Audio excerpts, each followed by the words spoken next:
নমস্কার। গল্পের ঝুলিতে সকল শ্রোতা বন্ধুদের স্বাগত জানাই।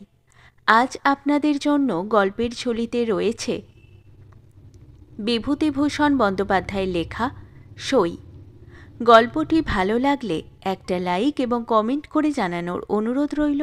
আর চ্যানেলে নতুন হয়ে থাকলে আরও গল্প শোনার জন্য চ্যানেলটি সাবস্ক্রাইব করতে কিন্তু ভুলবেন না। তাহলে চলুন শুনে নেওয়া যাক আজকের গল্প। দুপুরে বাসায় শুইয়া আছি, এমন সময় উচ্ছ্বলিত খুশি ও প্রচুর তরল হাস্যমিশ্রিত তরুণ কণ্ঠস্বরে শুনিতে পাইলাম, ও সই, শৈল, কেমন আছো? ও সই। পাশের ঘর হইতে আমার ভগ্নী, বিধবা, বয়স 30-এর বেশি, হাসির সুরেই বলিল, এসো সই, এসো, বসো। কি ভাগ্যি যে এ পথে এলে? এই তোমার সয়া হাট করতে এলো। নতুন গুড়ের পাটালি শের দুই করে এলো আজ বেনবেলা। ছোট ছেলেটার আবার জ্বর আর সর্দি, তাই তোমার সয়াকে হাটে পাঠালাম। আমি বলি, সইয়ের সঙ্গে কতদিন দেখা হয়নি, ছেলেটাকে নিয়ে আর হাটের ভিড়ের মধ্যে কনে যাব, সইয়ের বাড়ি একটু বসি।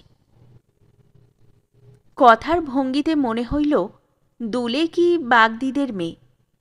আমার বোনের সহিত সই পাতানো তাহার পক্ষে আশ্চর্য নয়, কারণ তাহারও শ্বশুরবাড়ি নিকটবর্তী এক পল্লী গ্রামেই। ছেলেমেয়ের লেখাপড়ার সুবিধার জন্য শহরের বাসায় থাকে। দুপুরের ঘুম নষ্ট হইল। বোনের নবাগত সঙ্গীটি লেখাপড়া ভালো করিয়া শিখিলে অ্যানিবেশান্ত হইতে পারিত। মুখের তাহার বিরাম নাই, অনবরত বকিয়া যাইতেছে এবং কথার ফাঁকে ফাঁকে মাঝে মাঝে ছেদস্বরূপ বলিতেছে, সই একটা পান দেবা? দোক্তা খাও না? তা দেও, একটা এমনি পানি দেও।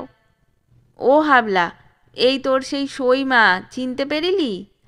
হ্যাঁ রে বোকা ছোড়া, গড় করলি নিজে সই মাকে। নে, পায়ে ধুলো আর নিতে হবে না, এমনি গড় কর।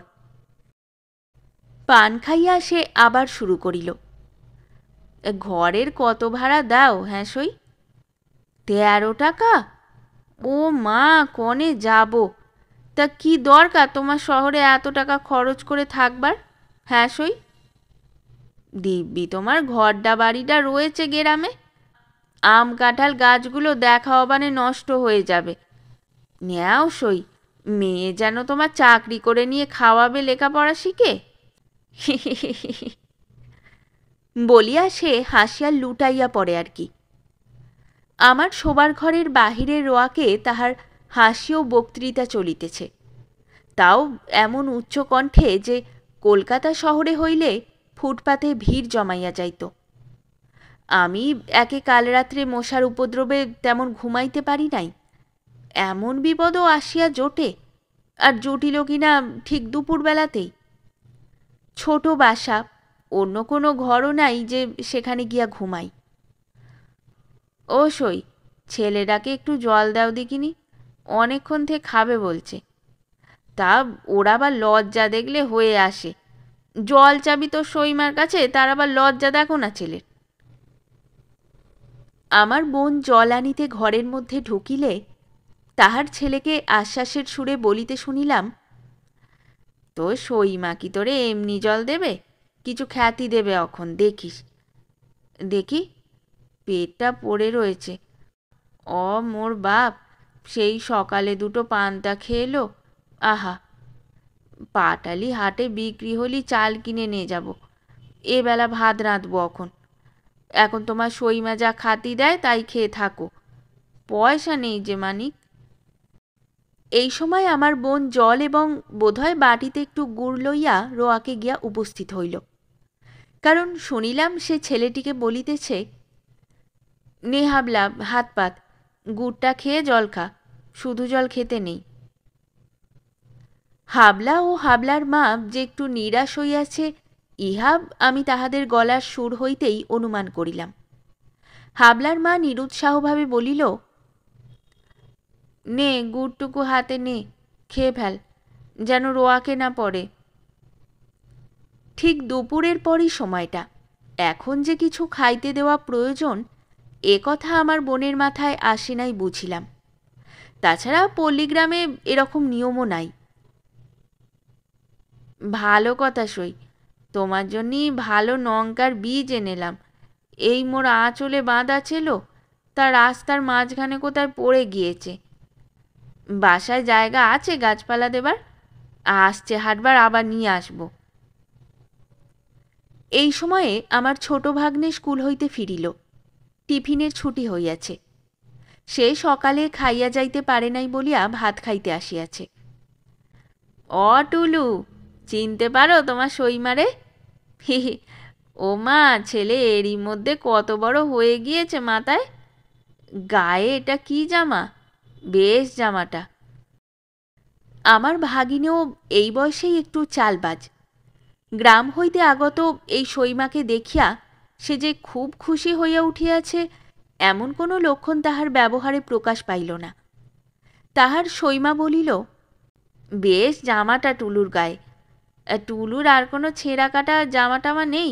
হ্যাঁ সই, ছেলেটা এই শীতে আদুর গায়ে থাকে। তোমার সয়া এবার অসুখে পড়ে গাছ কাটতে পারেনি।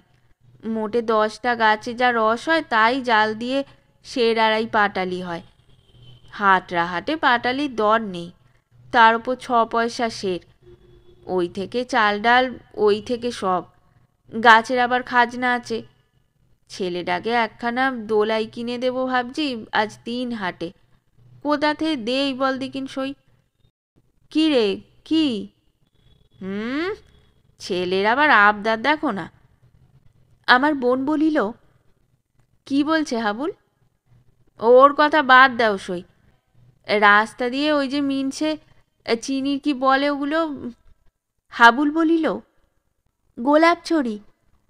তা যে ছড়ি হোক, ওই ওকে কিনে দিতে হবে। না, ও খায় না। কি ছড়ি? গোলাপ ছড়ি। নাম দেখো না, গোলাপ ছড়ি। আমার ভাগ্নের দৃষ্টিও বোধহয় ইতিমধ্যে গোলাপ ছড়ির দিকে পড়িয়াছিল। সে ছুটিয়া গিয়া ফিরিওয়ালাকে ডাকিয়া আনিল ও আমায় শটান আসিয়া বলিল, গোলাপ ছড়ি কিনব মামা, পয়সা দাও। বোধ হইল হাবুলও কিছু ভাগ পাইয়াছে, কারণ একটু পরেই হাবুলের মায়ের খুশি ভরা গলার সুর শুনিতে পাইলাম। নাও, হলো তো? কেমন, বেশ মিষ্টি? খাও। পাটালির চেয়ে কি বেশি মিষ্টি? দেখি দে তো একটু গালে দিয়ে। কি জানি, এসব কখনো দেখিও নি চোখে। একটু পরে টুলুকে ভাত দিতে তাহার মা রান্নাঘরে চলিয়া গেল। সেই সময় শুনিলাম হাবুল নাকি সুরে বলিতেছে, না মা, আর তোমারে দেব না, আমি তবে কি খাবো? হাবুলের মা তাহার সইকে আর পাইল না, কারণ ছেলেকে খাওয়াইয়া স্কুলে পাঠাইয়া দিয়া নিজের ঘরের মধ্যে বিছানায় শুইয়া পড়িয়াছে। অনুপস্থিত সইয়ের উদ্দেশ্যে হাবুলের মা আপন মনে অনেক গল্প করিয়া গেল। খানিক পরে শুনিলাম বলিতেছে, ওই সই, কনে গেলে? ঘুমুলে নাকি? মোরে আর একটা পান দেবা না? কেহ তার কথার উত্তর দিল না।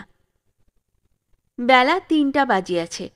আমি বেড়াইতে বাহির হইতে গিয়া দেখি অতি মলিন শাড়ি পরনে এক 22-23 বছরের কালো কালো মেয়ে একটা চুপড়ি পাশে রাখিয়া ঠিক পৈঠার কাছে বসিয়া আছে।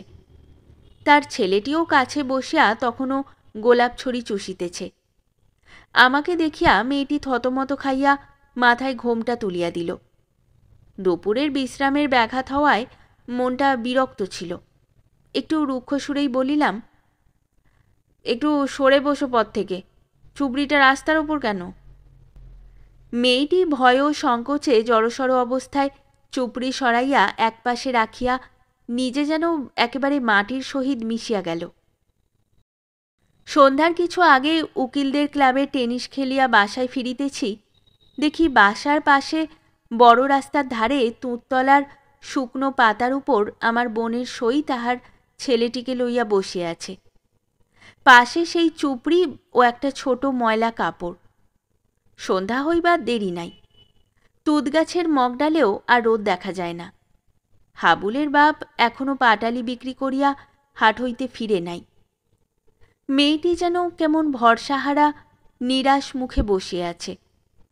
অন্তত তেমন হাসি খুশির ভাব আর দেখিলাম না।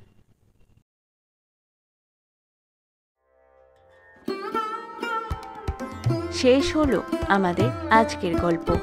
গল্প পাঠে এবং বিভিন্ন চরিত্রে আমি তৃষিতা। গল্পটি ভালো লাগলে লাইক এবং শেয়ার করে দেবেন।